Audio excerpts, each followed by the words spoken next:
Mike, before we get into the Lakers and the Warriors tonight, what do you think about last night's games? The Sixers and the Celtics and the Suns and the Nuggets. Which one you want to go with first? Let's roll with the first game, the Sixers and the Celtics. And Robert, we know our basketball, we know sports, we do. Mm-hmm. James Harden really surprised me last night. Well, he had to step up because Joel wasn't playing. This is one of those vintage James Harden games that he played like he was with Houston. When he was with Houston, right? He scored 45 points. Is he going to do that throughout the whole series? Probably not, but he had to kind of play But you know outside what? himself. Even if he's 28-12, the whole series. It's still right as long as Joel is That playing. when Joel is playing, that gives that I can live with that. Mm-hmm. Yep, and I think the Celtics kind of had that game won down the stretch, but Malcolm Brogdon, he literally just gave them like the lead by just throwing it straight to Tyrese Maxey's hand. So, because ain't that the reason? Maxey stole the ball. That's like he really stole the ball. No, Maxey, he handed it to him. he literally handed it to him. I mean, this is one of the reasons why they bought in Brogdon, a point guard that can make the correct decisions down the stretch. Yeah. But that was just a bonehead to play on his end. And also Marcus Smart, he just kind of like lost Jason Tatum when he tried to pass it to him for like the last play of the game, and Tatum had to foul that last guy that hit those two free throws. But I mean, overall, those teams, I could imagine this series going 7 games. But I don't know about Phoenix and Denver. And that's I love the way you segue to that because I don't know. I'm a Phoenix fan. Like I said, I mean I hate to say pick and choose who I like, but honestly, everybody know I'm a diehard Laker fan. And when they went through their turmoil, I kind of jumped ship to Golden State, and I love them. And I don't have no problem. I love everybody on Phoenix, probably with the exception of Chris Paul.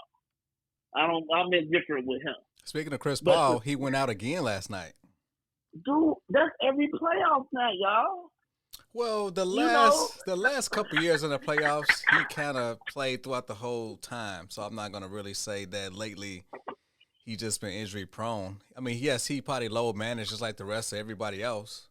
Of course, he needed low manage. He's like 37, 38 years old. But he went out. He went out with a groin. And this is when they had the lead. So then once he went out, honestly, I fell asleep on that game. Yeah, I watched the whole game, and KD was off the whole game. I think he shot. Yeah, he was off the first half. I know. Matter of fact, I went to see that halftime. Matter of fact, I would tell you what he shot. KD shot 10 for 27, 2 for 12 for 3. Well, only 24 points. So he was literally. I mean, he could have scored at least 35 points if he was somewhat on, but he just had a subpar game. They lost by 10. So he was the difference maker. And it was a physical game, too. I mean, it's a defensive game, you know. And as a matter of fact, looking at their bench went 0 for 8. Sorry, 0 for 9 for a 3-point shot. So nobody could get it on. Not even Cameron Payne. Because you know how Cameron Payne, he got that lanky-ass jump shot. Even he couldn't get it on. So, you say we talk about Cameron Payne, and after Cameron Payne, Biyombo, they don't have a bench, and Kevin Durant and Booker can't play 48 minutes. I mean, everybody else praised his trade, him going to Phoenix, but once I found out that they got rid of Bridges, and I was like, well, the trade to me was kind of a bummer because they kind of needed Bridges to even be like a lock in the NBA Finals. That's it. Like you said, Bridges was in there, especially after we see what he did in Brooklyn. Yeah. So now you know, if I give Bridges 30 minutes instead of 24, he really can score. I think he had more 30-point games within like that small size sample than he did throughout his whole time at Phoenix. At Phoenix, right. Mm-hmm. So, you know, I want Phoenix to win. I think it's going to go 7. If that's if Phoenix got a chance. Denver looks like, and it's only the first two games, because Sacramento looks the same way the first two games against Golden State. But Denver really looks like they can run them out the building. I mean, they are the number one seed playing at home, so yes, they are supposed to be up 2-0. But let's see what Phoenix does at home. I mean, they are lethal at home with KD. So, but Chris Paul, that's going to be the nuance for the rest of the series. How that's going to play out? Will the bench step it up a little bit? Especially because you have Cameron Payne starting this week. Or do you let Shamet start and just move Devin to the point? Well, here's the thing: Shamet didn't even play last night. It was a coach's decision. He didn't play. They got T.J. Warren, Shamet, and Terrence Ross on the bench, and no one played. I'm not sure if this is. See, I know you want to. You tighten up your bench, but now, okay, you tighten up the bench, but now with Chris Paul being gone, what do? You know what I'm saying? They might have to turn Booker and KD into the point guard. Right, that's what I'm saying. Yeah, that's what I'm saying. Once you let them run, once you let Booker run point, and then have Sammy come in as the two, and then maybe I am gonna need something from Terrence Ross. You know? Yeah. I want to need something from Terrence Ross. And what's going on with T.J. Warren? Because I remember when he was somewhat of a like important player with the Pacers. Yeah. I think he had an injury, but after that, I really haven't really seen him have like impactful games like that. I'm not sure if he's still injured or he just riding the bench or if he passed his prime. What's the cause? I have no idea, but yeah, I liked him with the Pacers, and he was a borderline all-star in those years. Yeah. Yeah, definitely. I don't know. Confused right now. And I'm gonna be honest with you. I'm so serious. I'm really confused about this series. I really think that the Phoenix is in trouble. I really believe Phoenix may be in trouble, and I hate to think like that. Well, let's see after these next two games if they can tie it up. Game 3 is of course a must win. Yeah, of course it is. Yeah, they have to win Game 3. Otherwise, Denver, they could pretty much kind of close the series quickly and then kind of wait for Golden State and the Lakers, which we're segueing into right now. I mean, honestly, as much as I hate the Lakers, as much as I hate LeBron, I do give them a puncher's chance to dethrone the champions. And, they'll be starting off on the road. Can the Lakers still win in Golden State? I mean, Golden State has been a fairly good home team this year. Golden State just struggles on the road, but like now, it could be different. They got Andrew Wiggins back, so everyone. And they got Gary Payton II back. Everyone is relatively healthy, and also don't forget in the first round they won 2 games on the road. They won 2 games, and that's what Steve Kerr said that in the interview after Game 7. He said, "I know we had a bad road record." He said, "But I love Steve Kerr. He was cocky with. He said, but you could throw that record out the window." His playoffs. He said, "We got Wiggins back. It's the playoffs. We got Wiggins back. We got Gary Payton III. It's the playoffs." They had to win. They had to win Game 7 in Sacramento. So with them doing that, they don't have a problem anymore with the road games. So what are your expectations? They win some, they lose some. Believe it or not, Robert, I have Golden State in 7. I am shocked. I'm shocked to hear that. So you don't believe in LeBron, AD, and Hillbilly Kobe?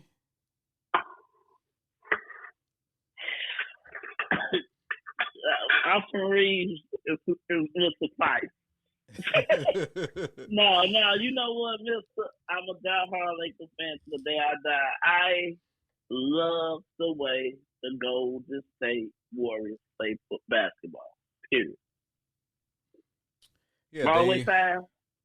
Always will. I always loved their style of play, and also between like the 2 stars and LeBron and Steph Curry, like the general casual fan, they could kind of sympathize and relate to Steph Curry because he's a little guy. All he do is he shoot 3-pointers very effectively, but when it comes to LeBron, he's a physical, genetically modified specimen. no one can relate to LeBron. You can't relate to Right, LeBron. right. We can't You relate to only him. there's only one in a billion people that can fit and play that basketball, be that fast, be that, like you said, that specimen like that. We can't. But hey, nigga, we have hot days when we feel like we can shoot the life out of a dude. Oh, You know what I'm dude, saying? I had plenty of Steph Curry days back in my day. I had plenty, right? I had plenty Steph Curry days. I ain't had no days when I ain't had no days when I done dunked on a nigga, looked at everybody, put a crown on my head. Right. I never experienced that. Right, I ain't never experienced that shit. But it's gonna be a good game. I say Golden State in 7. What do you give them a punch of chance? But what do you, at the end of the day, what do you think? I think like when teams are this even, I think 90% of series usually go 6 games. So I would say Golden State in 6. We'll see if they can take these 2 games at home and then still win in LA and close them out. Well, possibly close them out in 5, but I think it's going to go 6 games. Okay. I mean, I'm not gonna disrespect LeBron and say, "Hey, he's gonna get swept." But if he can, if he can go out in 5 or 6 games, I will be ecstatic. But it's gonna be 6 games. Like I said, let's give up props to. I'm gonna give props up now for the Lakers. First off, being the best team since the All-Star break. I love the fact thanks to Rob Pelinka. Thanks to Rob Pelinka. Thanks to Rob Pelinka. Let's get it straight. I want to thank Rob Pelinka. We got something to build off on next year. I'm letting you know ahead of time. You heard it here first. We do not need Kyrie Irving. Well, we do not need Kyrie Irving. I mean, you may get him on a discount because it looks like y'all may have to pay Austin Reeves a max contract.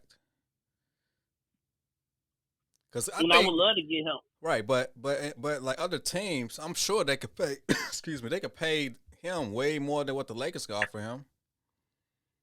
So like, hey man, I'm not trying to be funny, but that's why Caruso left. But they try to lowball him. The match Caruso, the Lakers tried to lowball him. It worked with lowball and Schroeder, okay. But Caruso was your heart and soul off your bench. Caruso, I think he came from the D League, so he has something to prove. He wanted to let everybody know that he belonged out there, so that's why he worked harder than anybody else as far as on that level. A la Austin Reeves. Right, right. He was an undrafted guy out of Oklahoma, I believe. Like you said, now he's walking around talking about I'm him. Yeah, he said I'm him. So hey, if he's him, Lakers, are you going to pay him? Will you pay him or no? Great question. Now, Lakers, are you going to pay him? Mm-hmm. Yeah. So there's a lot to worry about. I'm still looking forward to this.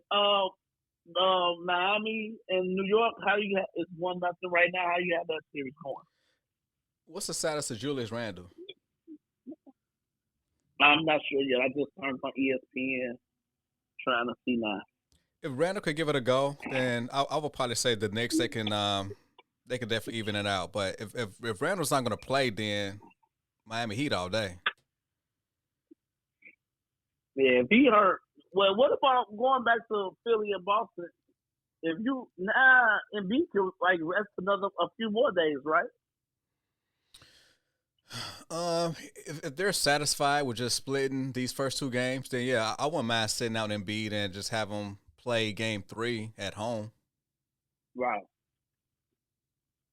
Yeah, I'll definitely do that, and I'll probably limit James Harden's minutes to maybe 30 minutes, just to kind of keep him in the flow of the game. But yeah, I wouldn't go as hard for game 2 if I was the Sixers. So they literally stole game 1. Be satisfied with that. I know that these are professionals and they're supposed to play every game like it's game 7. But shit, it's gonna be a long series. So if I was Doc Rivers, I would just kind of ease off the gas pedal for game 2. Play your main guys roughly no more than 30 minutes, and then just go all out game 3 on. But that's how I would do it. That's how I would do it. But yeah. Oh yeah, I'm kind of curious of the defensive matchups for the Lakers series. So, who is going to stick LeBron, AD, Austin Reeves? Who's going to stick Hashimura? And who else the starter? Hachimura. Oh yeah, No, well, Hachimura D'Angelo not gonna Russell. start. Maybe D'Angelo Russell, AD, LeBron, Reeves, and I can't think of the guy's name with the Braves right now. He gonna start. Oh, Vanderbilt. Vanderbilt. He gonna start. They gonna play off of Vanderbilt, of course. You probably put Wiggins on LeBron, and then you try to have Looney and Draymond double team AD. Because what you can have Draymond back and forth off of whoever the four, even if it's Hachimura, you can have Draymond off back and forth off of that and help double because Looney still gonna need some help. He a great center. I like. Yeah, Looney. He old school. He old school center. You know what I'm saying? Yeah, as a defender, he's above average, but as a rebounder, he's very elite, and that's going to be the key to the series to see who's going to control those boards. Control the board. Yeah. And see, LeBron it's LeBron and AD both. They can have good two great defensive centers in this series. Rebounding centers like that. The thing is, AD is an exceptional offensive man. The two centers. Yeah, but sometimes you really don't know which AD you're going to get. You probably get a 10-point game AD, or you could get a 35-point game AD. So you just never know. Right. He's very inconsistent, and right now your two most consistent players are LeBron and Austin Reeves. But lately, D'Angelo Russell, he's kind of been out of a slump. So will he continue on? Will he continue on being that offensive force? Because he had this label on him as being a underwhelmer in the playoffs, but at least during this series, he actually kind of got out of a funk. Right, he looked good to me. Mm-hmm. I'm more worried about Clay and Jordan Poole. Yeah, Jordan Poole. Clay just had a bad game 7, but Jordan Poole had a bad series. Yeah, Jordan Poole. Yeah, he's I don't know. I mean, he's very careless with the basketball at times, and he missed very careless with the ball, man. Yeah, he's been missing bunnies at the rim. I mean, honestly, man, last series with the Grizzlies and the Lakers, it seemed like Memphis could not hit a layup to save their life, and they kept challenging AD in the paint. Right, dude. And he had 26 blocks or 27 blocks the whole season. Right. I'm like, why are y'all challenging him? I mean, at least pump fake him to like get him to foul you or something, but don't just go straight up on AD. Right, straight up. Not only if not AD faking it, you trying to dunk him, nigga. Hey, Morant, it's the playoffs. You can do that shit in the regular season. Them niggas ain't gonna let you get no dunk over them. You ain't gonna dunk over AD in the NBA in the playoffs. G. Yeah, I mean, as far as in the regular season, yes, that works because you may catch a team on a back-to-back and they just tied that night. So yeah, you could probably dunk on AD that night, but when there's like 2 or 3 days of rest between every playoff game, I mean, these are rejuvenated. And we focusing on you the whole game. We focus on you all day. Right, you're gonna get a scouting report every single game. So yeah, but yeah, it just baffled my mind that they just kept challenging him at the rim without pump faking, without having someone cut to like get bailed out of that situation. So yeah, I was very unimpressed with the Grizzlies coaching staff. So, but very. But yeah, man. But yeah, this is gonna be a good series. I'm looking forward to it. Game 1 tonight. Yeah, I'm going with Warriors in 6. If they can take them out of 5, I'll be ecstatic with that. So, but yeah, hopefully Phoenix would at least tie the series 2-2, and we'll just see the best out of 3. But everybody wants to see Phoenix versus Golden State or Phoenix versus the Lakers for the conference finals. People do not want to see Denver. They do not want to see them, but people didn't want to see San Antonio neither. The Spurs kept winning, but Denver got to show if Phoenix ties back up 2-2, Denver got to show me what they're about. Yeah. Yeah. Excuse me, they got to show me what they're about. But first, like I said, Phoenix got to get these wins. Hey, everybody want to see the Lakers or Golden State and Phoenix, but first, motherfucking Phoenix got to take care of their business. Right. Yeah. Right. That's why I said games 3 and 4. They got to take care of business at home, and then we'll see for best out of 3 from 5 through 7. Hey, because if Phoenix goes to the Western Conference Finals, we might have to call Phil. we might got to make an impromptu trip out to Phoenix. Yeah, we might have to impromptu, man. I would mind staying outside the stadium and hanging at one of the bars. But we gonna see. It's gonna be a good night. What time you get off? Ooh, tonight, late 10:30. So you'll still see the first half, and then you see you be driving to the third quarter. You be home by the fourth. Depending on the time of the game, I may just stay at work until the game's over with. So I just won't get home late. Yep. I think they tip off. They tip off at 9 o'clock. Man, 9 o'clock. We just show right now 9 o'clock. So, but yeah, it's gonna be good. See. Yeah. All right, take you later, man. You know what? I enjoyed this. We got to do this every 2 or 3 days. Yeah, most definitely. Going on. Yeah, we'll probably we'll break down the game either tomorrow or Thursday. Yeah, that'll work. That'll work. All right, cool, man. All right, be safe out there. You be safe. I'll holler at you later. All right, bet.